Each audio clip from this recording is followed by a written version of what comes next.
Esto es 10 contra 1. Tenemos al otro lado del teléfono a Ezequiel Teodoros, escritor y periodista, que acaba de publicar el libro Corrupción en España, los trapos sucios. Ezequiel Teodoro, encantado de saludarte. Igualmente, ¿qué tal? ¿Cómo estamos? ¿Qué tal? ¿Qué te impulsó a escribir esta obra?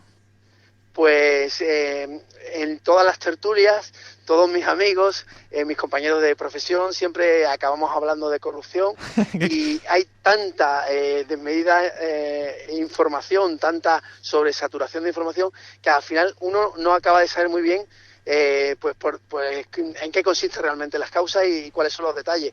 Y por curiosidad, pues decidí un día leer noticia por noticia cada una de las causas. Por lo menos empecé con una, la de Bárcenas precisamente, y cuando acumulé tanta información, llegué a leer más de 6.000 noticias. Decidí que sería bueno e interesante que el ciudadano de a pie pudiera tener un resumen de cada una de estas causas tan importantes y que conociera el meollo, el grano, ¿no? Y distinguiera el grano de la paja. Ahora tus amigos y familiares estarán como, bueno, te tendrán como un gurú, ¿no? Del tema. Sí, sí, todo el mundo acaba preguntándome.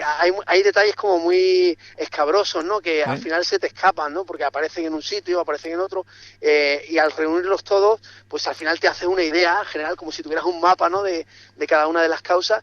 Y bueno, claro, muchas veces me preguntan. Es curioso, es interesante también, ¿no? Es muy interesante. Anteriormente habías escrito el manuscrito de Avicena y Cuaderno Negro, complot Sí. contra Franco. ¿Qué nos puedes decir sobre ellos? Bueno, pues empecé a escribir, mi primer libro los dos primeros, de hecho, fueron novelas. La verdad es que tuve mucha suerte con el primero, se vendió muy bien, vendí más de 13.000 ejemplares. Es ficción, evidentemente, pero es algo que me atraía hace muchísimo tiempo. Yo llevo más de 25 años ejerciendo como periodista, pero la ficción siempre me había atraído. He leído mucho, he hecho muchos cursos, he escrito para mí en numerosas ocasiones y me apetecía mucho escribir novelas y novelas históricas y policíacas, ¿no? Lo que pasa es que cuando decidí dar el salto a escribir corrupción en España, y cambiar el registro, pesaba también mucho mi profesión de periodista. Uno no puede deslindarse de su vocación, que en el fondo mi vocación es tanto escribir literatura como escribir periodismo, ¿no? Y por tanto, pues al final decidí darle el salto y escribir este libro también. Pero estoy muy orgulloso de mis dos primeras novelas, Sí. han ido muy bien. De hecho, la primera fue también que me la acaban de reeditar, sale con nueva portada, revisión del contenido también, del texto, Ajá. y sale ahora pues para San Jordi. Ah, pues mira, aprovechando la jornada de San Jordi, Sí. eso está muy bien. Porque claro, mira, hablando del tema, sí, estos dos temas fueron ficción, ahora te metes con la no ficción, pero igualmente parece ficción, ¿no? Todo lo que hablas en el libro. Claro, claro. De hecho, no solo parece ficción, lo trato como si fuese ficción porque lo que he pretendido no es hacer un resumen cronológico de lo que ha pasado, ¿no? Porque consideraba que eso sería un poco aburrido. Lo que he pretendido es hacer un relato ameno desde el principio de que se descubre el caso de corrupción en concreto, ya sea el de Bárcenas o ya sea el de Undargarín, ¿no? Con el caso Nos, o el clan Puyol, ¿no? Con todos los causas y los casos en los que están interviniendo, pues desde el principio como ya digo, de la primera noticia hasta la última antes de cerrar el libro, lo que he pretendido hacer es un relato ameno y que al mismo tiempo te informe, utilizando también el sentido del humor, que creo que es importante en Es muy este tipo de importante. cosas. Sí, sobre todo la ironía, ¿no? Porque hay cosas que son muy irónicas. Y lo que decías de que esto también parece un poco ficción, es cierto. Incluso a veces yo creo que si utilizáramos alguno de los hechos que aparecen en las causas en una novela, no serían ni creíbles siquiera, porque hay cosas Sí. tan tremendas que yo me he quedado un poco alucinado al conocer la profundidad. Por ejemplo, en la operación Pokémon en Galicia, el empresario detenido y que llevaba todo el peso de la corrupción y que pagaba a los políticos y a los funcionarios, se encargaba de enviar fajos de 5.000 euros envueltos en papel de periódico deportivo, por cierto, a través de Seur. O sea, algo, Sí. cosas muy curiosas, ¿no? Sí, sí, Entre sí. otras, ¿no? Eso no se le ocurre ni al mejor guionista, ¿no? Muchas cosas. No, no, exactamente. O, por ejemplo, un señor que se iba se fue a unos prostíbulos en Moscú pagando con la tarjeta de la institución de la que era funcionario. O más allá, por ejemplo, un político muy conocido que tenía en su casa un armario repleto de relojes, la mayoría valorados en más de 25.000 euros, ¿no? Son cosas que tú dices, la utilizo en un guión de televisión y no se lo cree nadie. Sí, sí, es verdad. Y aparte con estos nombres, el caso Pokémon, ya el nombre da pie a... Claro, eso ha sido otra de las cosas en las que utilizo la ironía, porque los nombres de las causas suelen ser bastante curiosos, cuando menos curiosos y a veces incluso estrambóticos, ¿no? Como el caso Pokémon. Eso lo debió poner alguien que debe tener entre 25 y 35 años, como mucho. O hijos. O hijos de esa edad, ¿no? Y se supone que utilizó ese nombre porque no hay un solo culpable, no hay un solo encausado, sino hay muchos, ¿no? Y como los Pokémon, ¿no? Cada uno tiene el suyo propio. Entonces utilizaron y de hecho hay otra operación que se llama la operación Pikachu, que viene de la primera, de la operación Pokémon. Es un spin-off. Sí, es como un spin-off, ¿no? Y luego hay otras causas también muy curiosas, ¿no? Con nombres que cuando menos te sirven para decir, estos señores deberían dedicarse a ser guionistas del Club de la Comedia, ¿no? Desde luego. ¿Y cómo fue tu proceso de creación en Corrupción en España? O sea, ¿cuáles fueron tus fuentes y ¿de dónde sacaste la información? Sí, pues lo que hice fue recurrir, no quería hacer investigación porque tampoco era mi papel. Yo lo que quería como periodista era contar de forma sucinta lo que ya se ha publicado. Ajá. Entonces lo que me dediqué durante varios meses, muchas horas al día, al trabajo más pesado, que es el de leer más distintos periódicos, incluso páginas web de televisiones, ¿no? Y de radio, con información lineal, cronológica de lo que iba ocurriendo. Entonces rellené como aproximadamente de principio a fin 3 libretas completas de notas de cada uno de todos los casos, de los 15 casos, y una vez que tuve todo el recorrido y tuve la visión completa, hice un resumen y escribí cada uno de los capítulos, ¿no? El trabajo más arduo y más complicado y más pesado fue el de la documentación. Fueron muchas horas, muchas noticias. A veces muchas eran muy repetitivas y a lo mejor para encontrar un único dato nuevo me tenía que leer una noticia completa otra vez entera, ¿no? Y mucho era ya repetido de días anteriores, ¿no? Entonces llegaba un momento que se hacía bastante pesado, ¿no?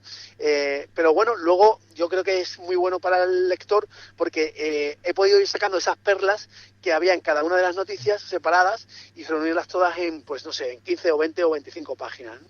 Sí, porque tú en el libro eliges 15 casos, pero tenías para elegir, la tira. Bueno, pues la tira. De hecho, la primera versión podríamos decir selección, fueron 99 casos. Hostia. Sí. Y de ahí empecé a reducir. Luego me quedé con 50, luego con 25 y al final querían 15 porque era un número fetiche por el año 2015, 15 Ajá. casos. Me parecía jugar con ese número, me apetecía mucho, ¿no? Entonces era difícil seleccionar porque de los 15 podemos decir que hay 8 o 9 quizás, que esos tenían que ir sí o sí en el libro, ¿no?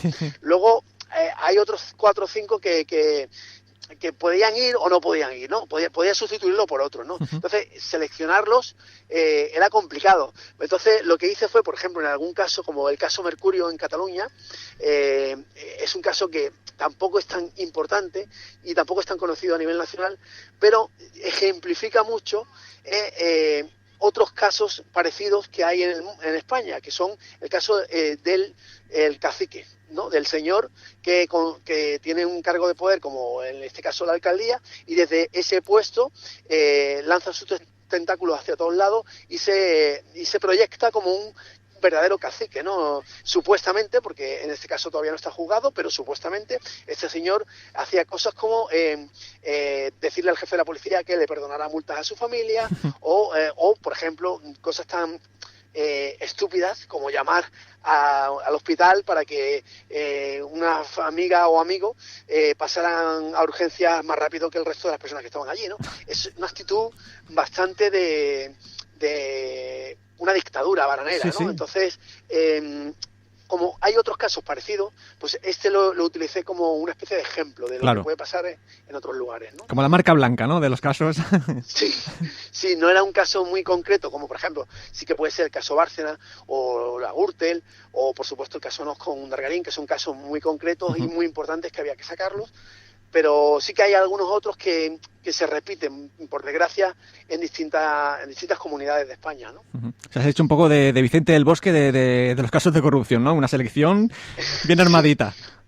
Sí, he tratado de hacerlo y estoy contento. La verdad que de los 15 casos, solo hay un caso que ya está cerrado, que es el caso Malaya, que acabó en noviembre del año pasado con la sentencia, pero la idea era utilizar casos que estuvieran abiertos para que cuando llegaran al juicio oral, pues el lector pudiera conocer de antemano, pues desde el principio, qué ha pasado con ese caso y pudiera entender mejor pues lo que se iba viendo en el juicio oral.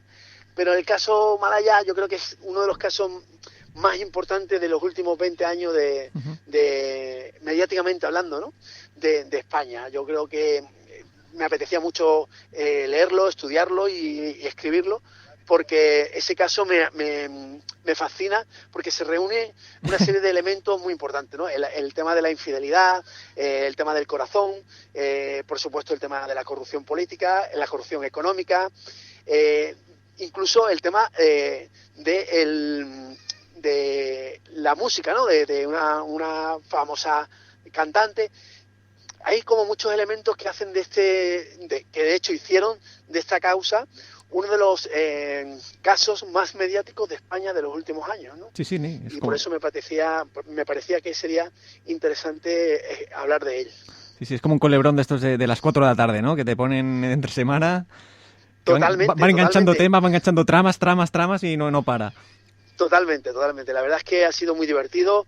Ya te digo que en la parte de documentación ha sido un poco más árida, pero a la hora de escribirlo ha sido muy divertido. Me lo he pasado muy bien. ¿Y esta es una idea que planteas tú a la editorial o te la plantean ellos? No, la idea fue mía. O sea, yo fui a la editorial con el proyecto, con un bosquejo del proyecto, un briefing, y le expliqué lo que quería hacer, que era algo que además no existía.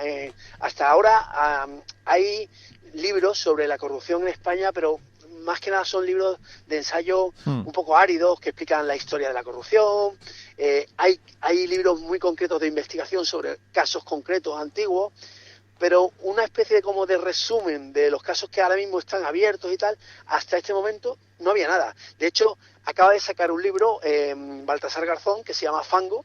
Sí, justo ayer lo vi, sí. Pues justo es un poco más amplio que el mío y es más de investigación, me imagino, pero va un poco en ese sentido.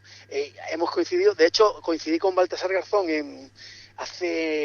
creo que fue en diciembre, en una conferencia que dio en Cornellá, y estuve charlando con él un rato porque ya lo conocía previamente de mi libro Cuaderno Negro. Ajá. Este libro, en mi segunda novela, se la dediqué a él, y está basada en el auto que él hizo por la desaparición de 114.000 personas entre el 36 y el 53, ¿no? Aquel auto que se quedó parado porque porque Franco había muerto y no pudo llevarlo a juicio, ¿no? Pues en base a eso hice esta novela.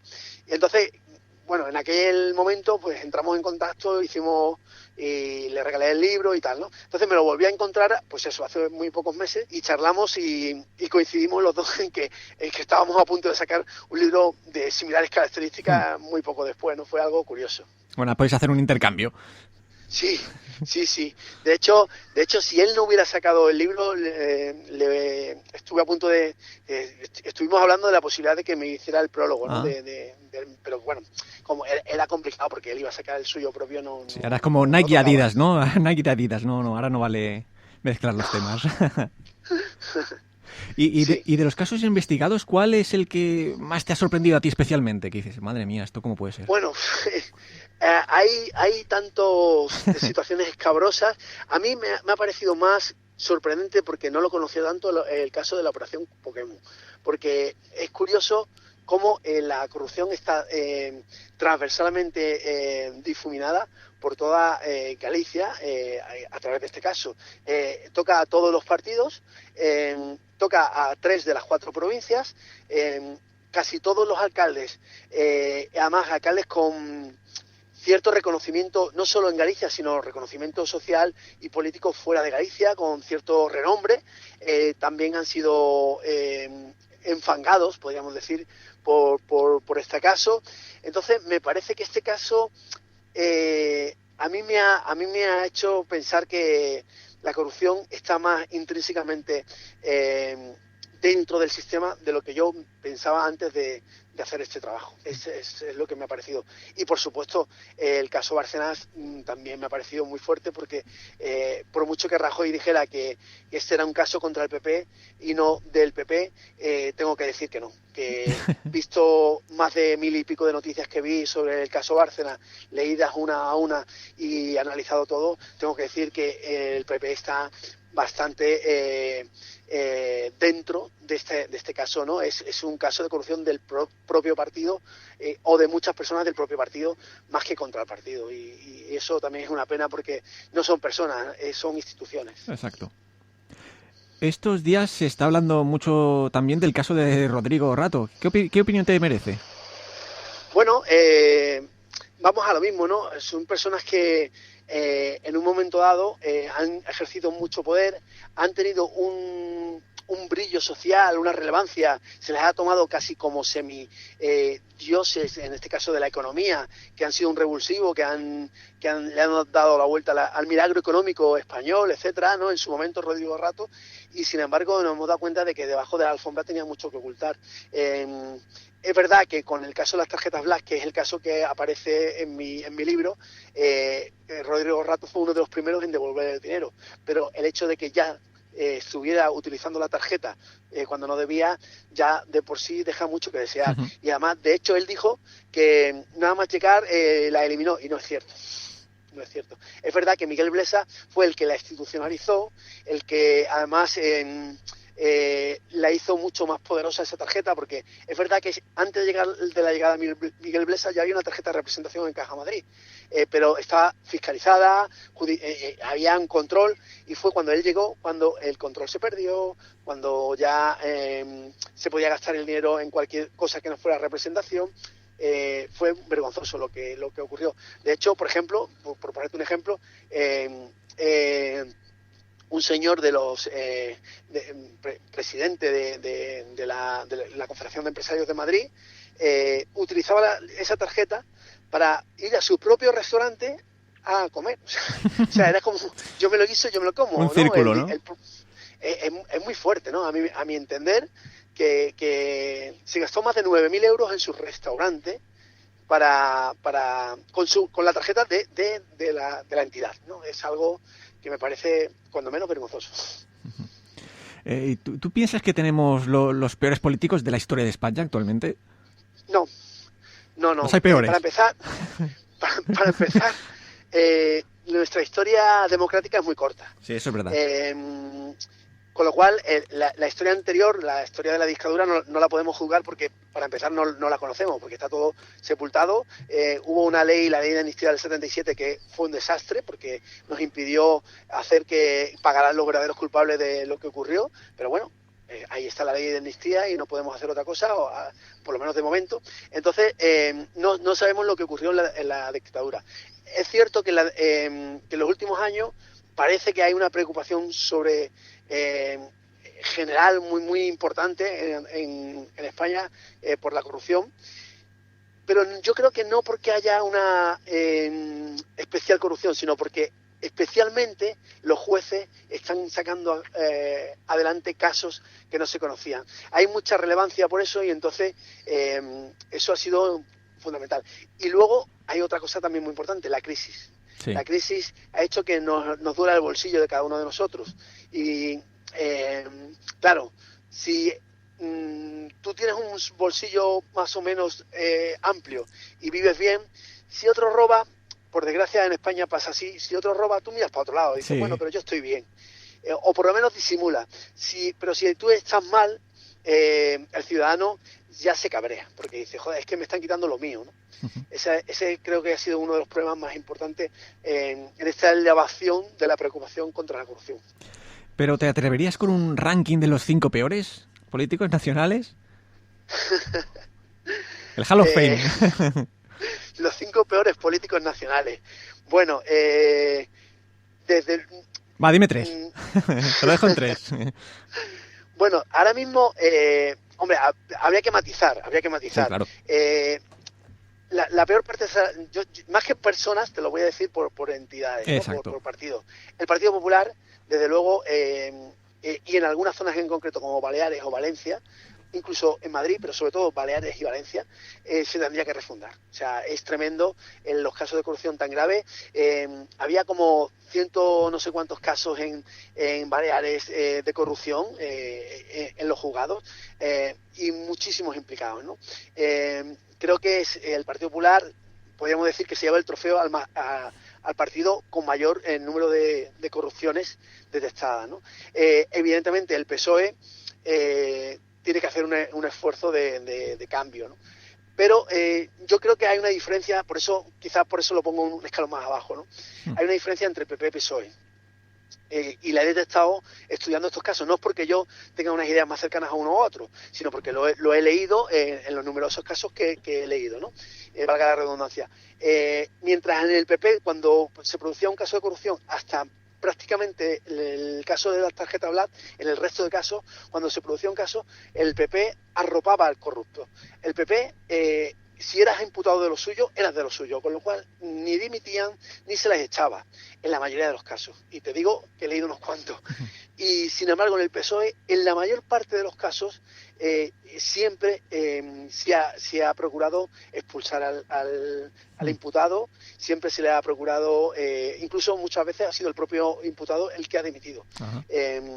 Por ejemplo, en Andalucía, en los ERE, todos los directores generales, los consejeros, fueron cayendo uno detrás de otro, ¿no?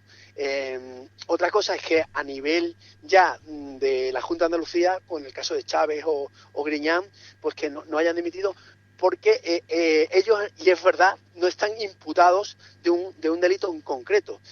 Se está investigando. Yo ahí creo que había que diferenciar, pero bueno, en eso tampoco no soy un abogado y no puedo decir exactamente el dato en concreto, pero sí es cierto que no hay un caso de concreto de imputación y por eso quizás no lo han hecho. Y por supuesto, en tercer lugar, CiU. ¿Cómo no? ¿Y cuál crees que puede ser el mejor freno a tanta corrupción? La transparencia.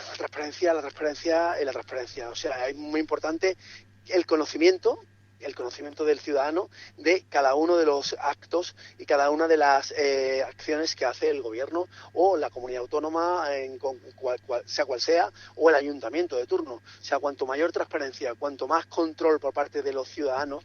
Yo creo que nos falta en España algo que en Cataluña, por ejemplo, sí que existe de una manera muy importante, que es la sociedad civil. Necesitamos una sociedad civil más fuerte para que haga de contrapeso a la sociedad política, porque creo que estamos demasiado influenciados por la política y no tenemos un cuerpo social fuerte que pueda hacer de contrapeso, ¿no? Lo tenemos para, por ejemplo, temas sociales, ¿no? De organizaciones sociales y demás, pero en casos de política debería haber sociedades civiles que pudieran estar más presentes y evitar de esta manera pues lo que ha ocurrido en los últimos años. ¿Y crees que Podemos puede poner un poquito de cordura en todo este lío ahora mismo? Un partido como Podemos o algo parecido. Sí, yo creo que es bueno, la democracia es buena, es decir, que haya partidos y que haya personas que per se quieran presentar a unas elecciones a que los voten, eso siempre es bueno, siempre es bueno. Otra cosa es si sus programas son más o menos realistas, ¿no? No lo sabremos hasta que luego lo lleven a la práctica, ¿no? evidentemente, cuanto más participación de la sociedad hay en un gobierno, en unas elecciones y demás, mejor para todos. Entonces, tampoco me atrevo a decir que Podemos tenga la solución. No, por supuesto que no lo creo tampoco, pero es bueno que haya más jugadores en el tablero de juegos. ¿Y por qué crees que deberían los lectores apostar por corrupción en España, los trapos sucios? ¿Qué les puede atraer de todo su contenido? Pues mira, hoy en día, en cualquier charla de café, en cualquier sobremesa, cualquiera de nosotros, si no es un día, es otro, no vamos a acabar hablando de la corrupción. Es algo muy común, nos pasa a todos, seamos periodistas, seamos bomberos, médicos o basureros, ¿no? Sí, antes era el tiempo y ahora es la corrupción, sí, es verdad. Sí, es cierto que, bueno, con decirte, y hago un interciso en esto, que el año pasado, antes de escribir el libro, investigué en internet y de unas 8.000 búsquedas diarias de la palabra corrupción en España, en Google, a lo mejor en septiembre o así, pasamos al mes siguiente a más de 14.000, casi el doble de búsquedas diarias de la palabra corrupción. Es decir, hay una preocupación real en la sociedad sobre lo que está ocurriendo, ¿no? Por tanto, si cada día nos vamos a encontrar con amigos con los que vamos a hablar de esto, es mejor estar informado. Y tanta sobreinformación lo único que hace es que crezca la rumorología y no sepamos exactamente de qué estamos hablando. Si queremos ser el más entendido de esta sobremesa, de estas reuniones, pues leyendo en un par de tardes mi libro, sabremos más de corrupción que cualquiera de nuestros amigos. Sí, y ahora estás pensando, ¿tú cómo te organizabas a la hora de trabajar con tantísimo material? O sea, ¿tenías algún horario, algún...? Bueno, pues no. Trataba desde por la mañana, o sea, sobre todo en la época de documentación, que fue la más ardua, era ponerme a trabajar por la mañana y hasta que durase. Incluso a veces comía con eso sí, utilicé mucho Internet. Afortunadamente Internet nos ha dado muchos beneficios, también algunos perjuicios, pero sí que es cierto que en esto de la documentación me ha permitido trabajar mucho sin tener que irme a una biblioteca a buscar periódicos in situ, ¿no? Como antiguamente te tenías que ir a la hemeroteca. Entonces he tenido que consultar muchas hemerotecas de distintos medios de comunicación directamente en Internet, y pasaba muchas horas hasta que ya me vencía el cansancio, y así un día tras otro, ¿no? Y iba apuntando como te he dicho antes, en libretas hasta rellenar pues 3. O sea, fue muy cansado. Interesante, pero cansado, sí, es cierto. Un triatlón, ¿no? De estos en vez de físico, mental. Sí. Es la parte, de hecho, siempre cuando escribes algo, la parte de documentación suele ser bastante cansada, porque lo que te apetece es ponerte ya en la materia, ¿no? A escribir sobre lo que quieres, ¿no? Pero claro, si no tienes los conocimientos adecuados o la información adecuada, no te puedes poner, ¿no? Yo, pues me tuve que tragar podríamos decir, paseo por el desierto, ¿no? De documentarme y leer, y a lo mejor cuando llevaba 15 noticias o 20 noticias sobre el tema, ya empezaban las noticias a ser repetitivas. Claro, te cansaba porque volvías a leer lo mismo, y a lo mejor en algún caso aportaba un nuevo dato, o incluso a veces ninguno, ¿no? Solo era que había alguien que iba a declarar y, claro, decían, hoy ha declarado fulanito, y ¡pum!, otra vez te ponía toda la información de alguna otra manera, pero con la misma información de los días anteriores. Pero claro, tenías que leerla para saber si había algo nuevo, porque claro, lo que no quería es que se me pasara ninguna novedad, ¿no? Claro. Entonces, a veces era muy pesado porque era volver a leer, pero bueno, he aprendido, creo, un poquito sobre corrupción. ¿Y ahora tienes nuevos proyectos o prefieres un descanso? Bueno, pues ahora estoy en proceso de promoción, es el momento de dar a conocer mi trabajo, tanto de Corrupción en España como la nueva edición del Manuscrito de Avicena, que aparece con nueva portada y el texto revisado, además. Por tanto, es un proceso en el que también me involucro mucho, me gusta mucho acercarme al lector, explicarle de qué van mis obras, y entonces voy, pues el día 23, el día de San Jordi, estaré en Happy Books aquí en Barcelona, en el Portal del Ángel, y luego empezaré un poco los bolos, ¿no? Iré a la Feria del Libro de Málaga, Zaragoza, Sevilla, Madrid, por supuesto, y como poco también a la de mi tierra natal, que es Ceuta.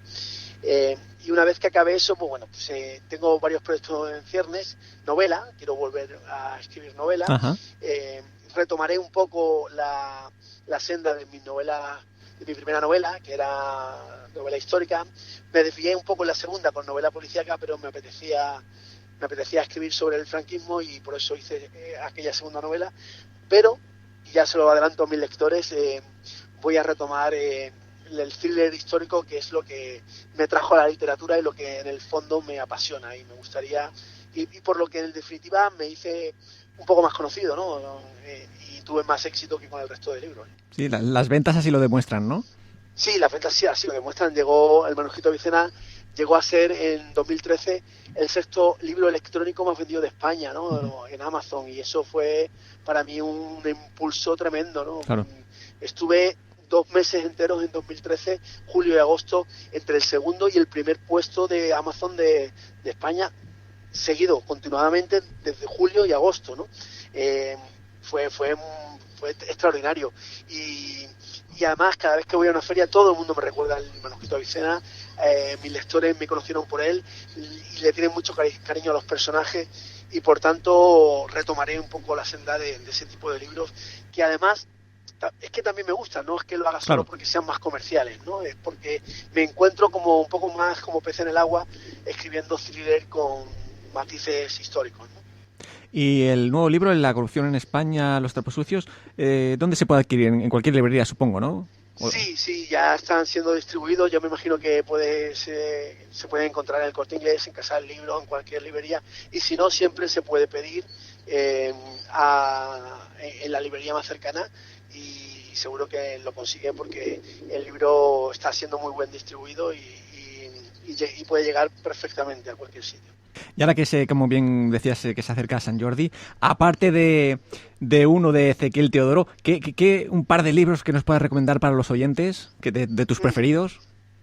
Bueno, pues me ha gustado, lo leí recientemente, hace muy poco, el libro de Khaled Hosseini, y Las montañas hablaron. Ese es su tercer libro. El primer libro fue Cometas en el cielo, y me encantó. Fue un libro que tuvo un éxito a nivel internacional, y este tercero lleva el mismo, habla mucho de Afganistán, de los desiertos, del papel de las mujeres en otra época, en aquellos países, y es un libro extraordinario. Me gustó mucho, y un clásico. Siempre hay que retomar los clásicos en San Jordi y volver a bucear pues en un libro tan conocido como 100 años de soledad, ¿no? de García Márquez, que nunca morirá, aunque su autor ya no esté entre nosotros, pero su legado está ahí. Son libros eternos, ¿no? Sí. Yo, por ejemplo, en el caso de 100 años de soledad lo he leído 3 veces, y cada vez que lo leo descubro matices nuevos que me enriquecen, ¿no? Es importante leer a los clásicos, leer libros antiguos también, libros más clásicos, aunque parece que no está de moda, pero libros como El Quijote o libros como El Lazarillo de Tormes, a mí me han aportado muchísimo, ¿no? O, por ejemplo, la saga de los episodios nacionales. Yo me leí como los 10 u 11 primero, no llegué a leerme los 40 y tantos que son, pero hicieron de mí un escritor distinto, y me aportaron una visión de España también totalmente distinta, ¿no? Me hicieron conocer la España del siglo XVIII, siglo XIX, de una manera totalmente extraordinaria. Y desde tu experiencia, ¿qué recomendaciones puedes hacer a un autor novel que tenga una idea en mente que quiera publicar? Bueno, para empezar, yo creo que ahora hay muchos escritores. Ahora, en épocas de crisis, como no tenemos trabajo, pues, y todo aquel que tiene una idea y escribe un poco, pues se lanza a escribir, que no lo veo mal, ¿no? Pero yo creo que antes de lanzarte a escribir, yo creo que deberíamos leer mucho es muy importante, porque hay escritores algunos, ¿no?, que leen poco, y eso es como un contrasentido. Y luego repasar mucho el texto. El otro día estuve hablando con un escritor que le comenté que sería bueno que hiciera una revisión al texto que me había pasado para que se lo leyese, y como que se ofendía un poco, ¿no? La mitad del trabajo de un escritor es la corrección. Estamos muy equivocados cuando pensamos que un libro se acaba cuando lo escribes, ¿no? Y le haces 4 correcciones. Cuanto más ojos vean el libro, sí, el texto, y lo corrijan incluso otras personas, mejor, porque al final es un trabajo que si pasa por varias manos, luego va a acabar mejor y el autor va a quedar mucho mejor ante sus lectores, ¿no? Entonces es muy importante que perdamos ese orgullo y ese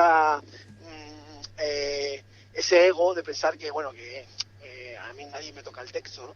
Pues no, pues cuanto más te lo toquen, claro, mejor. Y ya para acabar, ¿nos puedes dar un último mensaje o titular para los oyentes y escuchadoras? Ajá. Que no dejen de leer cualquier cosa. O sea, me da igual que sea erótica, que sea género negro, que ahora está muy de moda, incluso las revistas. Cuanto más leamos, más libres seremos. Es la gimnasia mental, ¿no?, que se dice. Por supuesto, sí. Pues Ezequiel Teodoro, muchísimas gracias por todo. Te deseamos el mayor de los éxitos, tanto en el terreno profesional como en el personal. Muchas gracias, igualmente, y muy agradecido por vuestra entrevista. Aquí tienes tu casa. Un abrazo. Un abrazo. Hasta pronto. Esto es 10 contra 1.